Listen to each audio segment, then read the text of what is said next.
Sir financial management ये chapter का great relevance exam में अच्छा खासा रिलेवेंस है, क्योंकि इस चैप्टर से गारंटीड है 6 मार्क्स का क्वेश्चन आएगा ही।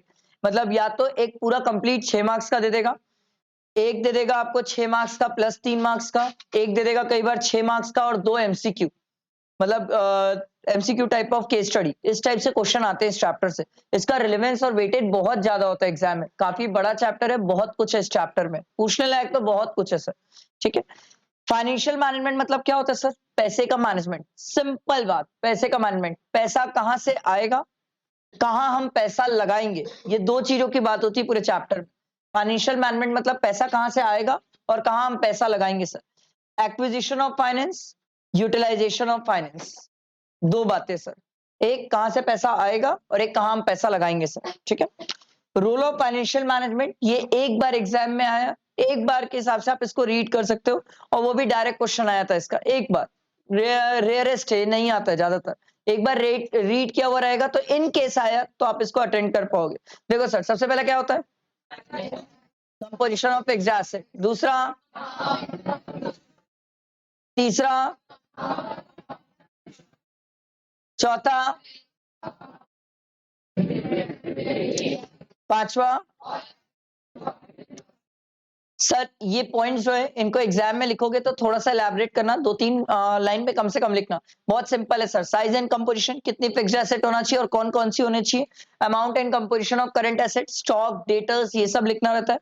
Amount of long term and short term fund. Long term loans में आप लोग अब डिवेंचर पढ़ चुके हो मेरे ख्याल से, तो सर आप डिवेंचर के बारे में लिख सकते हो। लॉन्ग टर्म लोन में बोरोइंग्स लिख सकते हो सर। शॉर्ट टर्म में आप बहुत सारे लिख सकते हो, जो short term loan and advances जो भी होते हैं, आप बैंक ओवरड्राफ्ट, कैश क्रेडिट, ये सब लिख सकते हो। Breakup of long term finance into debt और इक्विटी। दो तरीके से हम पैसा जुगाड़ते हैं सर। एक होता है डेट, जो बाहर से लोन लेना, और इक्विटी मतलब सर मालिक, याद है ना सर। फिर all items in profit and loss account, ये रेवेन्यू नेचर के होते हैं, याद रखना सर, ये रेवेन्यू नेचर के होते हैं, इनसे बैलेंस शीट को कोई फर्क नहीं पड़ता है सर। ठीक है। ऑब्जेक्टिव ऑफ फाइनेंशियल मैनेजमेंट, ये इंपॉर्टेंट है सर। ये इसलिए इंपॉर्टेंट है, ये एमसीक्यू के पॉइंट ऑफ व्यू से इंपॉर्टेंट है। बड़ा क्वेश्चन लिखने को नहीं आएगा आपसे, क्वेश्चन में ये मतलब एक एमसीक्यू फ्रेम किया जाता है। Following are the objective of financial management except. Except मतलब 3 रहते हैं, एक नहीं रहेगा सर, तो हमें पता होना चाहिए सर। सर 4 ऑब्जेक्टिव है। सबसे पहला क्या होता है? Profit maximisation. दूसरा क्या होता है? Maintenance of liquidity. तीसरा क्या है sir? Proper utilisation of fund. चौथा क्या है सर? Financial commitment.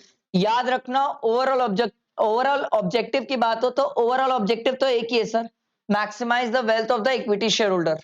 ठीक है। ओवरऑल ऑब्जेक्टिव तो एक ही है, बट अगर इन केस एग्जाम में लिखने को आया तो चारों लिख के आना।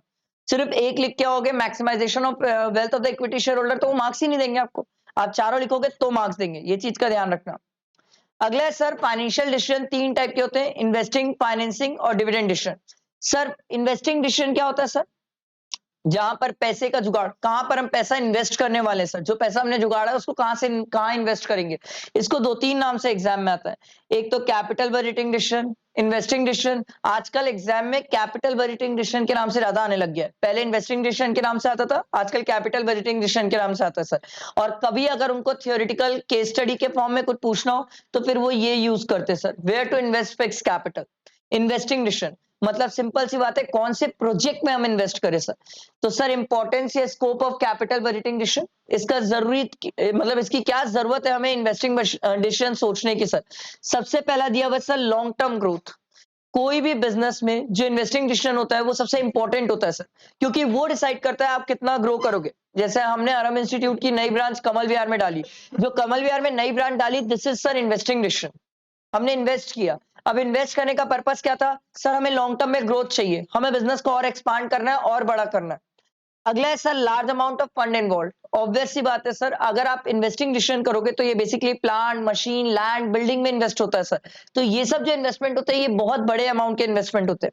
अगला है रिस्क इन्वॉल्व। सर रिस्क इसलिए ज्यादा होता है क्योंकि ये डिसीजन तो होते हैं ये इरिवर्सिबल होते हैं सर। एक बार आपने ये डिसीजन लिया, इसमें इन्वेस्ट किया, आप उसको वापस चेंज नहीं कर पाते हो, तो होता ये है कि बहुत ज्यादा रिस्की होता है। माइट बी पॉसिबल सर, हमने कमल विहार में नई इंस्टीट्यूट डाली, हो सकता है वहां स्टूडेंट आए और हो सकता है वहां स्टूडेंट ना भी आए, रिस्क बहुत होता है सर।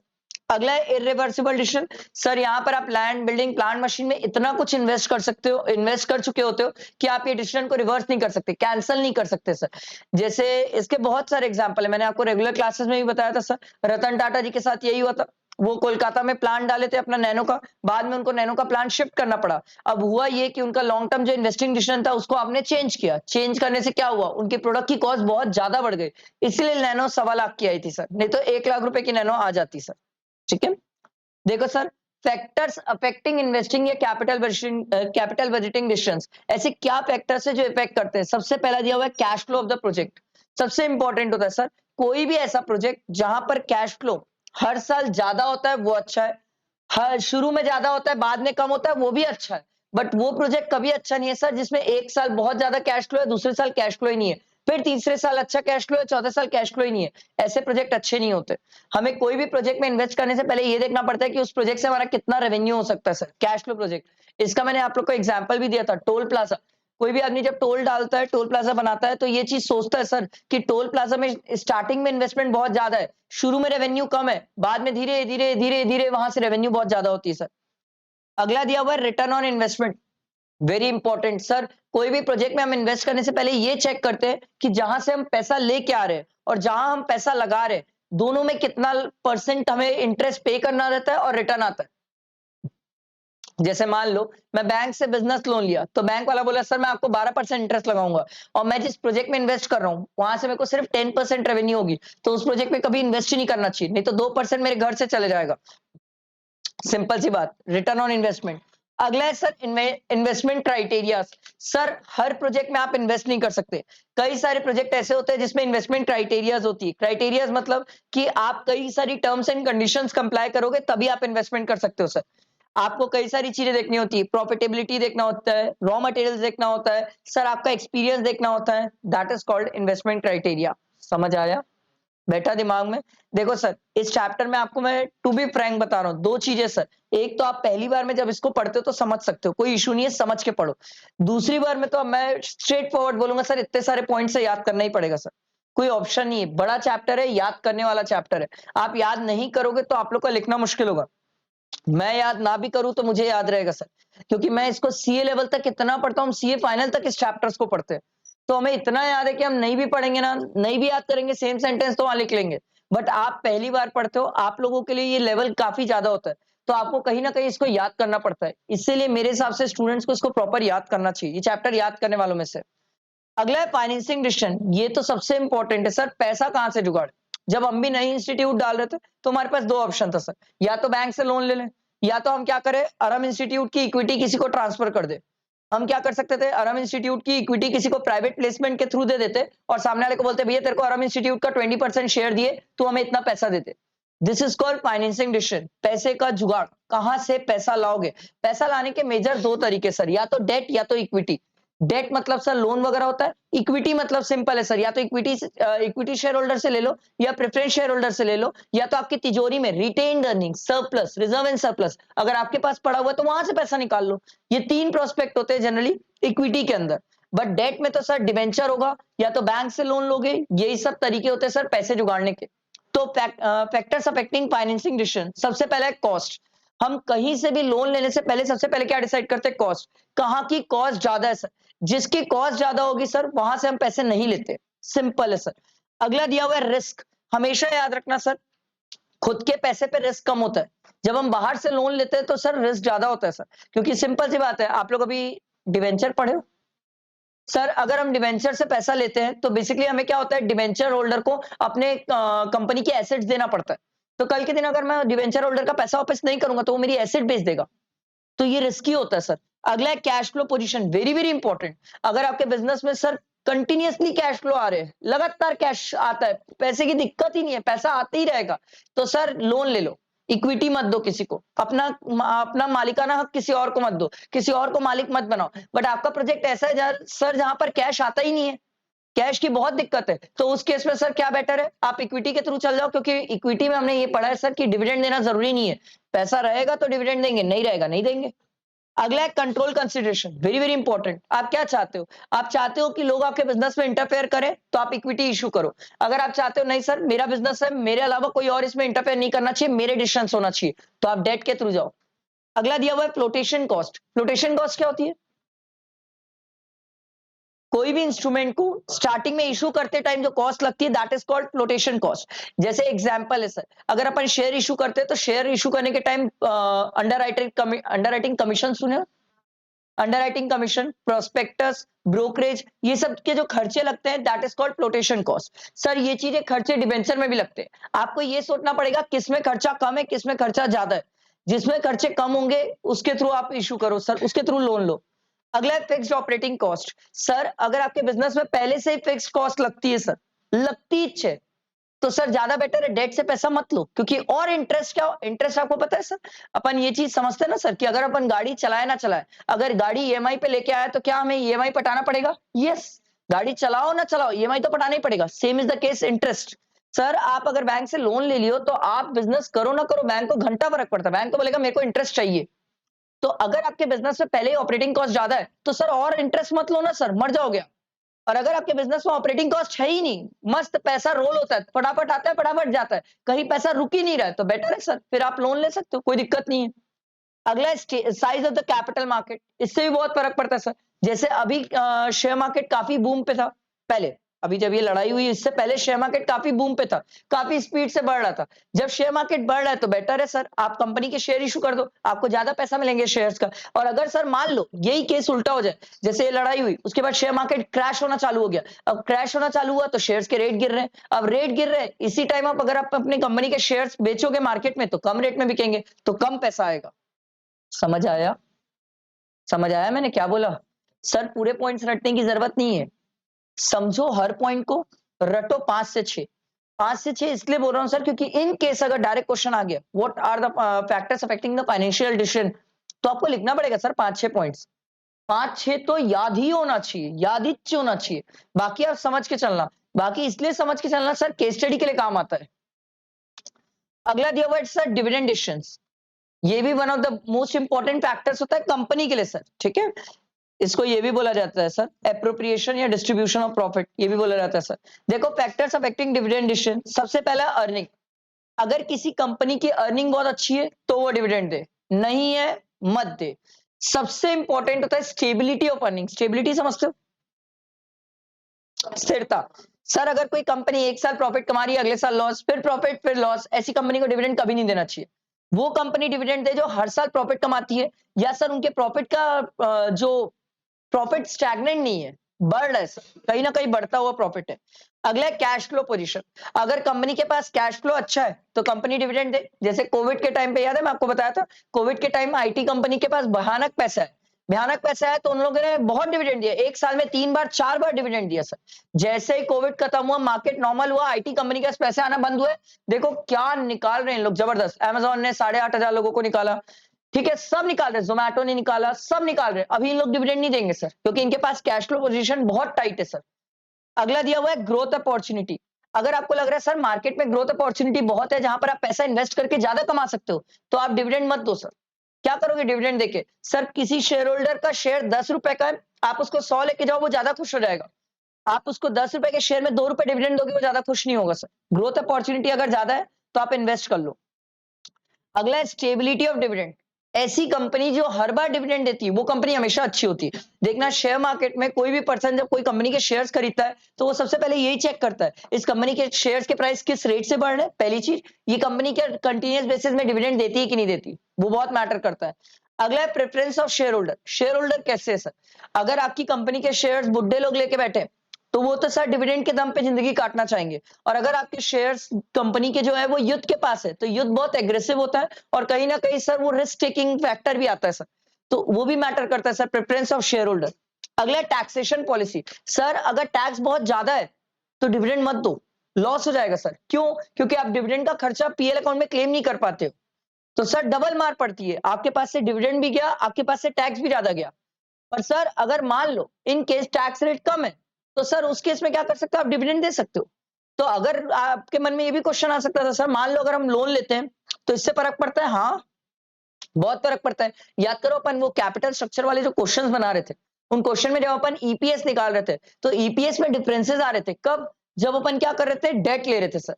बिना डेट के ईपीएस और डेट के बाद वाला ईपीएस बहुत डिफरेंस आ जाता है सर, क्योंकि डेट जब आता है तो इंटरेस्ट आता है, इंटरेस्ट आता है तो पीएल अकाउंट में आप एक्सपेंस क्लेम करते हो, एक्सपेंस क्लेम करते हो तो आपका नेट प्रॉफिट कम हो जाता है, नेट प्रॉफिट कम होने से टैक्स कम हो जाता है। क्या बोला, समझ आया? ठीक। अगला दिया हुआ है access to capital market. Sir अगर मान लो आपकी कंपनी ऐसी है जो कभी भी शेयर मार्केट से पैसा ले सकती है, उनको पैसे का कोई इशू नहीं है, वो जब चाहे शेयर इशू करके पैसे ले सकती है, तो उस केस में वो डिविडेंड इशू कर सकती है। बट अगर कंपनी को पैसे नहीं मिलते या एक्सेस नहीं है कैपिटल मार्केट में, से भी उनको रेस्ट्रिक्ट करके रखती है, तो उस केस में नहीं लेना चाहिए। अगला है legal restriction, one of the great aspect. Sir legal restrictions बहुत होते हैं, जैसे मैं आपको एक अच्छा एग्जांपल देता हूं। सहारा के बारे में सुने हो? सहारा ग्रुप अभी तो चलो ठीक है, लाइमलाइट से बाहर आ चुका है, बट एक समय था सहारा ग्रुप टॉप में होता था सर, टॉप में। उसके बाद सहारा ग्रुप में डिफॉल्ट हुआ, बहुत कर्जा है सहारा ग्रुप के ऊपर, भयानक कर्जा है। अब इतना कर्जा है कि वो पटा भी नहीं पा रहे। आपको लगता है सर वो अभी डिविडेंड दे पाएंगे? नहीं सर, सेबी उनको डिविडेंड देने ही नहीं देगी सर, चांस ही नहीं है वो डिविडेंड दे पाए, लीगल रेस्ट्रिक्शंस। अगला दिया हुआ है कॉन्ट्रैक्चुअल कॉन्स्ट्रेंट्स। ये भी होता है सर, अगर मैं किसी कंपनी का डिबेंचर होल्डर हूं ना सर, तो मैं कंपनी को क्या बोलूंगा, अगर तेरे पास पैसा ही है ना तो तू मुझे मेरा पैसा वापस कर दे, डिविडेंड क्यों दे रहा है? कॉन्ट्रैक्चुअल कॉन्स्ट्रेंट्स, जहां पर हम कॉन्ट्रैक्ट बना के सामने वाले को रोकते कोई चीजें करने से। अगला दिया हुआ है स्टॉक मार्केट रिएक्शन। सर जितना आप डिविडेंड देते हो उतनी आपकी कंपनी के शेयर्स के प्राइस बढ़ते हैं। क्यों? क्योंकि जब आप डिविडेंड देते हो तो लोगों के बीच में ये न्यूज आती है कि ये कंपनी डिविडेंड देने वाली है, तो लोग क्या करते हैं, उस कंपनी के शेयर्स पे और इन्वेस्ट करते हैं और खरीदते हैं, तो उससे क्या होता है, आपके शेयर्स के प्राइस बढ़ जाते हैं। समझ आया? समझ आया?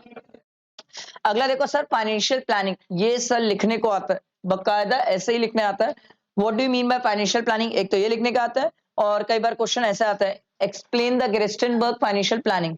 ठीक है, ये आता है सर लिखने को, अच्छे से पढ़ के जाना, नहीं तो पंगा हो जाएगा सर इसके साथ। ठीक है, इसमें तीन बातें सर।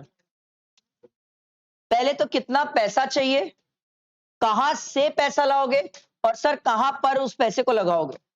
तीन बातें। पहले तो कितना पैसा चाहिए, फिर वो पैसा कहां से आएगा, फिर तीसरा है वो पैसा कहां आप लगाओगे सर। तीन बातें।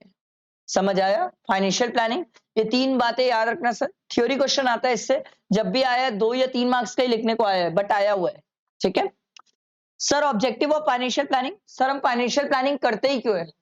मेन पर्पस ये है सर कि जब हमें पैसे की जरूरत हो, वो पैसा हमारे पास अवेलेबल हो, और सर हम अननेसेसरी पैसा रिसोर्सेज रेज नहीं करना चाहते। एक बात बताओ, क्या दिक्कत है अगर मैं ज्यादा पैसा रेज करूं तो? अगर मैं हद से ज्यादा मार्केट से पैसा उठा लूं तो दिक्कत क्या है? सर इंटरेस्ट पे करना पड़ता है। सर आप पैसा जबरदस्ती ज्यादा उठाओगे तो इंटरेस्ट पे करना पड़ेगा, इंटरेस्ट पे करोगे तो सर कोई भी प्रोडक्ट की कॉस्ट बढ़ जाती है सर।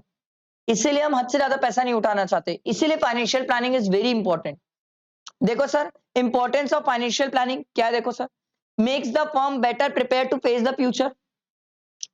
अगर आपकी फाइनेंशियल प्लानिंग अच्छी है, तो देखो सर, कोविड के टाइम जिनकी फाइनेंशियल प्लानिंग अच्छी थी वो ऑर्गेनाइजेशन आज तक चल रहे हैं, बहुत सारे बंद भी हो गए sir. Helps to avoid business shocks and surprises. Sir आजकल तो पता ही नहीं चल रहा है कब किसके बीच में लड़ाई हो जाएगी और कब कौन दिवालिया हो जाएगा सर। तो सर अगर आपकी फाइनेंशियल प्लानिंग अच्छी है तो उस केस में अगर किसी को कुछ होता भी है तो उससे आपको इंपैक्ट नहीं पड़ेगा। अगला, coordinate various functions. Sir coordinate various function क्यों? सिंपल सी बात है सर, अगर आपकी फाइनेंशियल प्लानिंग अच्छी है तो आप ऑर्गेनाइजेशन में नए प्रोजेक्ट्स में इन्वेस्ट कर सकते हो, नए मार्केट में इन्वेस्ट कर सकते हो, नए नए प्रोडक्ट लॉन्च कर सकते हो। अगला देखो sir, proper utilisation of finance, ये तो सबसे इंपॉर्टेंट होता है। Link present with future. अगर आपके पास पैसे हैं तो आप देखो, Jio, Jio is one of the great example. वो प्रेजेंट में भी मार्केट कैप्चर कर रहा है और धीरे धीरे फ्यूचर के मार्केट को भी कैप्चर कर रहा है, फ्यूचर की टेक्नोलॉजीज में भी इन्वेस्ट कर रहा है sir. Link between investing and financing decision, obvious सी बात है सर। अगर आप, फाइनेंशियल प्लानिंग होती क्या है सर? जो पैसा मेरे पास पड़ा है उस पैसे को मैं कहां लगाऊं, that is called financial planning. यही तो होती है सर फाइनेंशियल प्लानिंग। अगला देखो sir, make evaluation of actual performance earlier. अगर आपकी फाइनेंशियल प्लानिंग अच्छी है तो आप कोई भी चीज के एंड रिजल्ट पहले से सोच सकते हो। जैसे मैं आपको एक चीज बताता हूं, जब कोई पर्सन म्यूचुअल फंड में इन्वेस्ट करता है, गोल्ड में इन्वेस्ट करता है, जमीन में इन्वेस्ट करता है, तो देखना सर वो बहुत सोच समझ के इन्वेस्ट करता है। कैसे सोचता समझता है? अरे यार म्यूचुअल फंड अगर मैं आज से 10 साल के लिए रखूं तो मैं को 10 साल बाद म्यूचुअल फंड से कितना पैसा मिलेगा, फिर कोई आदमी जमीन में अगर 10 साल पैसा डालेगा तो उसको कितना मिलेगा? इसी तरीके से इन्वेस्ट करते हैं कोई भी आदमी। समझ आया? समझ आया? आगे देखो सर, कैपिटल स्ट्रक्चर। दो ही चीजें होती है सर कैपिटल स्ट्रक्चर में। क्या क्या होता है? डेट और इक्विटी। इसको हम और भी क्या बोलते हैं? फाइनेंशियल लीवरेज और ट्रेडिंग ऑन इक्विटी। ठीक है, देखो sir, factors affecting the capital structure.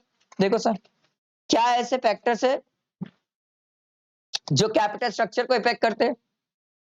अब आंसर आप लोग करोगे सर। कैश फ्लो पोजीशन, मान लो मेरी कंपनी में कैश फ्लो अच्छा है, तो डेट से पैसा लू कि इक्विटी से? ठीक। अगला है सर, ये मैं बता देता हूं, इंटरेस्ट कवरेज रेशियो। इसका मतलब ये है सर कि क्या आपकी कंपनी इतना पैसा कमा रही है कि वो इंटरेस्ट को पे कर पाए। मान लो अगर आपका इंटरेस्ट कवरेज रेशियो 3 है, इसका मतलब ये कि सर मुझे 1 रुपए का इंटरेस्ट पे करने के लिए कंपनी 3 रुपए कमा रही है, तो ये अच्छी बात है या बुरी? तो इस केस में मेरे को डेट से पैसा लेना चाहिए कि इक्विटी? समझ आ रहा है ना सर?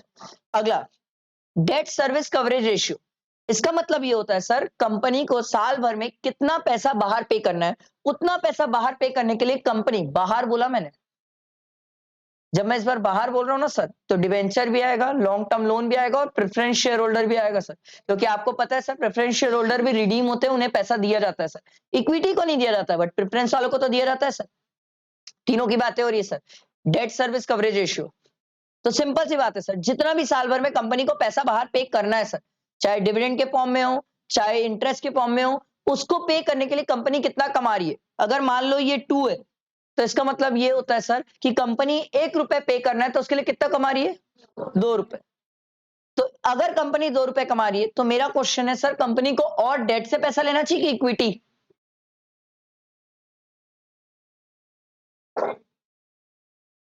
बताओ, क्या लगता है? क्या बोला, समझ आया ना? कंपनी को 1 रुपए पे करना है, 1 रुपए पे करने के लिए कंपनी कितना कमा रही है? 2। तो मेरा क्वेश्चन है सर कि मेरे को बाहर 1 पे करना है, मैं अभी कमा 2 रहा हूं, मेरे को और पैसे की जरूरत है, मैं डेट से लूं कि इक्विटी से लूं? डेट से लेंगे ना सर, अभी भी तो अपन 2 टाइम्स पैसा कमा रहे हैं ना सर।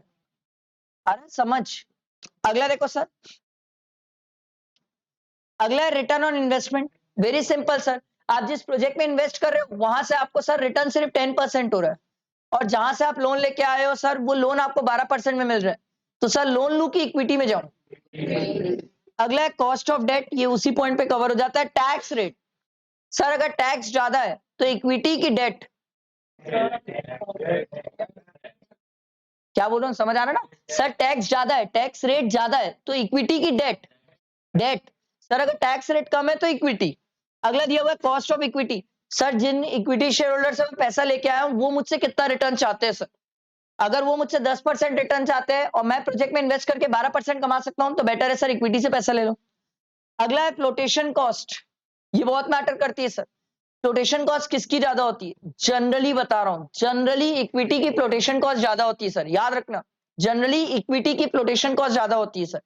तो सर अगर इक्विटी की फ्लोटेशन कॉस्ट ज्यादा है तो आप डेट से पैसा ले लो, और अगर डेट की ज्यादा रही तो इक्विटी से ले लेना सर। अगला दिया हुआ है सर रिस्क कंसीडरेशन, ये पॉइंट पहले भी हम कवर कर चुके हैं सर, कि जिसमें, अच्छा रिस्क किसमें ज्यादा है? डेट में सर, मेरी एसेट लेके चले जाएगा, इक्विटी वाला मेरी एसेट नहीं ले जा सकता, वो तो खुद मालिक है। ठीक है। अगला है फ्लेक्सिबिलिटी, सर मेरा क्वेश्चन, क्या डेट वाले को हम कभी भी पैसा वापस कर सकते हैं? नहीं कर सकता। आप लोग के हिसाब से मैं लोन लिया, मैं लोन कभी वापस नहीं कर सकता अपनी इच्छा से? कर सकते हैं। मेरा क्वेश्चन है, इक्विटी वालों से पैसा मंगाया, तो इक्विटी वालों को कभी भी पैसा देके वापस शेयर ले सकता हूं? नहीं सर, नहीं नहीं। मैंने अगर अपनी कंपनी की किसी को इक्विटी दे दिया ना, तो फिर उसकी इच्छा, वो मेरे को वापस शेयर करे ना करे। अगला है कंट्रोल, सर किस में कंट्रोल होता है, डेट की इक्विटी? इक्विटी में। अगर इक्विटी में ही कंट्रोल होता है, और अगर आपने इक्विटी किसी को दे दिया तो आपका कंट्रोल क्या हो जाएगा? कम हो जाएगा। अगला दिया हुआ है सर रेगुलेटरी फ्रेमवर्क, मैंने आपको बताया सर सेबी वगैरह rules regulation. Stock market condition मैंने आपको बताया सर, अगर स्टॉक मार्केट बूम पे है तो इक्विटी पे जाओ, अगर स्टॉक मार्केट डिप्रेशन में है तो डेट पे जाओ। अगला है capital structure of other companies, ये बहुत होता है, आप लोग कभी गूगल करना, गूगल करके पता करना। IT company, her IT company दूसरे के कैपिटल स्ट्रक्चर को कॉपी करती है। जैसे मान लो वर्धमान सर कल के दिन आईटी कंपनी स्टार्ट करेंगे, तो मैं जब आईटी कंपनी स्टार्ट करूंगा ना, तो मार्केट में जितनी भी आईटी कंपनी उनके सबके कैपिटल स्ट्रक्चर के बेसिस में अपना कैपिटल स्ट्रक्चर डिसाइड करूंगा। ये वेरी कॉमन है, पूरे मार्केट में यही किया जाता है sir, capital structure of the other company. समझ आया? समझ आया? अगला दिया हुआ है fixed and working capital. Fix capital क्या होता है सर? बोलो सर। जहां पर अपन फिक्स्ड एसेट्स में इन्वेस्ट करते हैं या लॉन्ग टर्म एसेट्स में इन्वेस्ट करते हैं, that is called fixed capital. ठीक है, देखो सर क्या क्या फैक्टर्स है जो फिक्स्ड कैपिटल को इफेक्ट करते हैं। सबसे पहला है नेचर ऑफ बिजनेस। आप बताओ सर, होलसेल बिजनेस, चलो होलसेल, हाँ ठीक है होलसेल ले लेते हैं। होलसेल बिजनेस और मैन्युफैक्चरिंग बिजनेस, किसमें ज्यादा फिक्स कैपिटल लगेगी सर? मैन्युफैक्चरिंग। होलसेल में काय का लगेगा सर? होलसेल तो ट्रेडर होता है सर। अगला है स्केल ऑफ ऑपरेशन। सर जितना ज्यादा बड़ा बिजनेस उतनी ज्यादा फिक्स कैपिटल की कम? ज्यादा।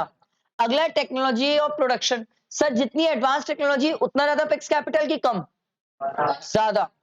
अगला है टेक्नोलॉजी अपग्रेडेशन। जितना फास्ट आप अपग्रेड करते हो क्या उतना ज्यादा फिक्स कैपिटल लगता है? Yes sir.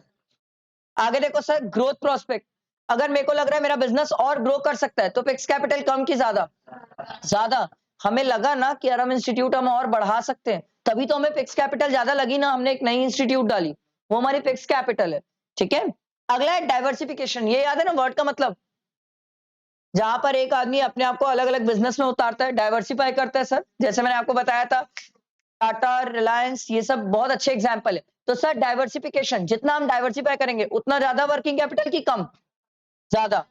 अगला देखो सर, ये वाला पॉइंट बताओ, availability of finance and leasing facility. मैं आपको बोल रहा हूँ सर, ध्यान से सुनना सर, यूएस कल्चर है, फ्यूचर में हम भी इसमें मूव करेंगे सर, ये हमारा फ्यूचर है सर। कि जहां पर क्या होता है, हर चीज लीज पे ले ली जाती है, ओनरशिप नहीं ली जाती है, लीज पे ले ली जाती है।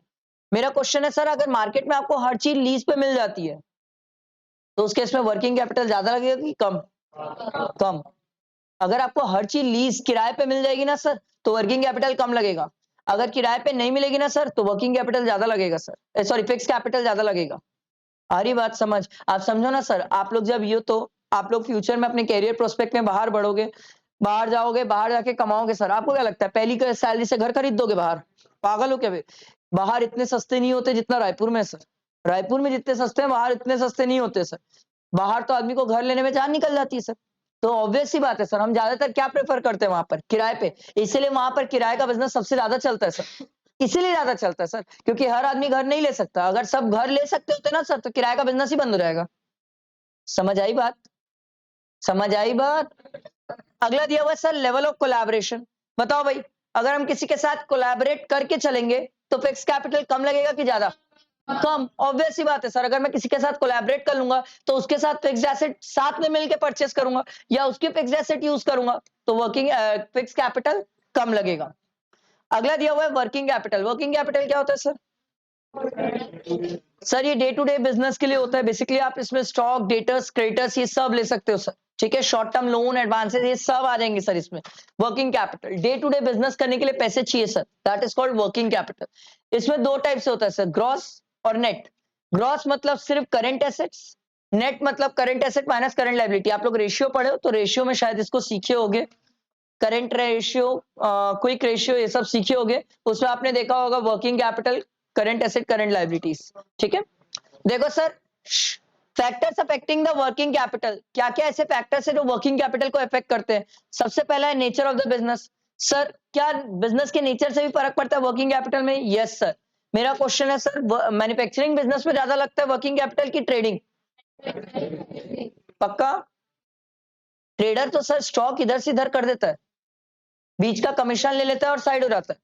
पर मैन्युफैक्चरर तो वो है ना जिसको स्टॉक बना के रखना होता है सर, तो उसका स्टॉक में पैसा इन्वेस्ट बहुत होता है सर।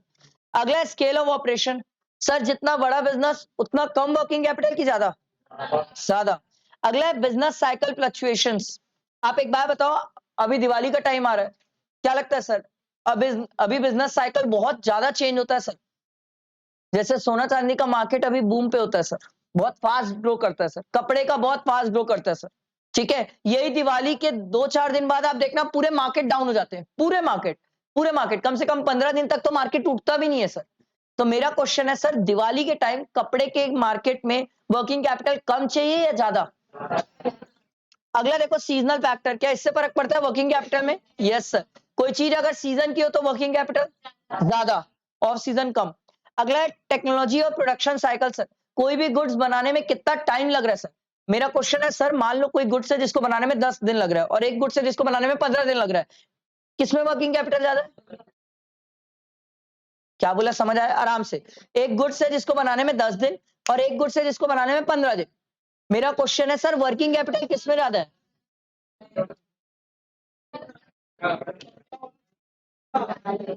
10 की 15? सर 15 वाले में वर्किंग कैपिटल ज्यादा लगेगा, क्योंकि सर जो 15 दिन में बन रहे हैं उनमें पैसा ज्यादा टाइम तक, जो 15 दिन में बन रहे हैं उनमें ज्यादा टाइम तक पैसे फंसे रहते हैं सर, तो उसमें वर्किंग कैपिटल ज्यादा लगेगा। 10 दिन वाला तो 10 दिन बाद 11वें दिन बिक जाएगा सर। ठीक है। अगला है सर क्रेडिट अलाउड और क्रेडिट अवेल्ड। अलाउड क्या होता है सर? हमने किसी को क्रेडिट दी है, मतलब ये कौन होंगे हमारे? डेटर। तो सर अगर एक डेटर है जो मुझे 40 दिन में पैसा देता है और एक डेटर मेरे को 60 दिन में पैसा देता है, मेरा क्वेश्चन है किसके इसमें वर्किंग कैपिटल ज्यादा लगेगा, 40 की 60? समझ आ रहा है ना, 60। अगला है क्रेडिट अवेल। अवेल मतलब हमने क्रेडिट लिया है तो कोई हमें दिया क्रेडिट, तो मतलब हम किसी के क्या रहे होंगे, क्रेडिटर। तो मेरा क्वेश्चन है सर, एक मेरे को मान लो किसी को 10 दिन में पेमेंट करना पड़ता है और कोई एक जन है जो मेरे को बोलता है 30 डेज में पेमेंट कर देना। मेरा क्वेश्चन है वर्किंग कैपिटल ज्यादा कहां लगेगा, 10 की 30? समझ आ रहा है ना सर? आगे देखो सर, ऑपरेटिंग एफिशिएंसी। अगर आपका बिजनेस इफिशियंसी से रहता है तो वर्किंग कैपिटल कम, ये तो बहुत सिंपल है। अगला है availability of raw material. Jewellery में जितने लोगों को दिवाली के लिए सब अपने स्टॉक भर के रखना था, सबने भर लिया सर स्टॉक। तो मेरा क्वेश्चन है सर, अभी मार्केट में आपको क्या लगता है इजीली रॉ मटेरियल अवेलेबल है? नहीं, नहीं है सर, नहीं है, बिल्कुल नहीं है, मार्केट में शॉर्टेज है सर। और अभी तो आप भी जानते हो सर, ये इन लोग की लड़ाई चल रही है उसके कारण और शॉर्टेज हो गया सर। क्योंकि जब जब लड़ाई होती है तब तब क्या करता है चाइना ना, भर भर के सोना खरीदना स्टार्ट कर देता है, पूरे वर्ल्ड में सोना खरीदना चालू कर देता है चाइना। क्योंकि उसको पता है कोई भी चीज बिके ना बिके, सोना एक ऐसी चीज है जो लास्ट ऑप्शन में बिकेगी और पैसा खड़ा हो जाएगा इससे। अवेलेबिलिटी ऑफ रॉ मटेरियल, अगर मार्केट में इजीली अवेलेबल है तो वर्किंग कैपिटल कम की ज्यादा? मैंने बोला मार्केट में रॉ मटेरियल इजीली अवेलेबल है तो वर्किंग कैपिटल कम की ज्यादा? कम। अगर नहीं अवेलेबल होगा तो ज्यादा। अगला लेवल ऑफ कंपटीशन। सर अगर मार्केट में इंटेंस कंपटीशन है तो वर्किंग कैपिटल कम की ज्यादा? ज्यादा। अगला है इन्फ्लेशन। इन्फ्लेशन मतलब पता है ना, महंगाई। सर अगर महंगाई ज्यादा है तो वर्किंग कैपिटल? ग्रोथ प्रोस्पेक्ट, अगर बिजनेस हम आगे और बढ़ाना चाहते हैं तो वर्किंग कैपिटल? अरम इंस्टीट्यूट में वर्किंग कैपिटल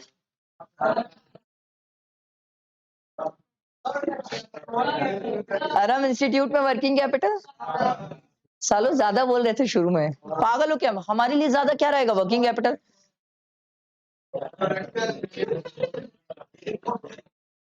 चलो ये चैप्टर कंप्लीट हुआ हमारा।